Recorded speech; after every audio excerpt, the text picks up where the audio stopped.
The principal auditor is also working during the course of the years. Things are happening because controlling officers and the financial secretary may be checking things off with the principal auditor, or the principal auditor, in analysing something that's happened in years before, is also giving the financial secretary a heads up on something which he may have identified. Have any matters been referred to the Royal Gibraltar Police? That has happened in the past already, and some may also be referred to the Royal Gibraltar Police, not in relation to this report, but in relation to other ongoing financial years where there isn't yet a principal auditor's report.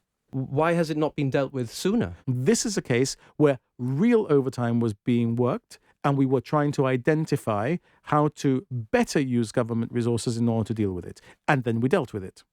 If the opposition should have spotted it in the estimates, how is it that the government didn't spot it in their own estimates? The government did spot it. That's why we dealt with it. Sooner. Well, the government spotted it as soon as it started to get out of kilter and addressed it. I thought that it had been happening under the GST for a number of years. It had. But in the context of the department, it wasn't leading to excessive claims from the department. And that's why it was, to an extent, not something that was being highlighted through the department. The department then highlighted it and ensured that it was brought to the attention of the financial secretary, who ensured it was brought to my attention, and we started the process of dealing with it. But as I am telling you, here, you're not dealing with fraudulent cases. You're dealing with cases of work being done in the public interest. This was a particular area where we needed some of this particular work done and discharged. Was the individual on constant call-out, or? In some respects, he was. And was that a real sort of thing? Like he was actually on call-out sort of most of the week, and at any moment's call he might have been needed to work? As far as I understand it, or understood it at the time that I dealt with it, the answer to that is yes also, because if you didn't have that, then you would be transitioning to a fraudulent claim. So then why did you have to stop it the moment you found out about it?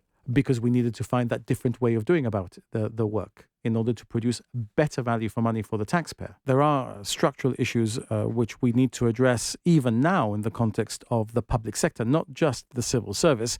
That is actually something that you would expect, because the size of the public service in Gibraltar, the wider public service in Gibraltar, not just the civil service, is in the region of 5,000 to 6,000 people. This is a large organization dealing with an income of approximately £750 million a year, which is £750 million a year, and an expenditure in the same region. So receiving and spending 1.5 billion and dealing with 6,000 people, you're always going to have these issues. That's why the key thing that we are saying about this report from the principal auditor is that it reflects the very important and rigorous work that is done by that department and by that particular officer who is the head of that department, and how it helps to highlight these issues which have been dealt with by the government already by the time that the report is published, or are in the process of being dealt with in some other respects.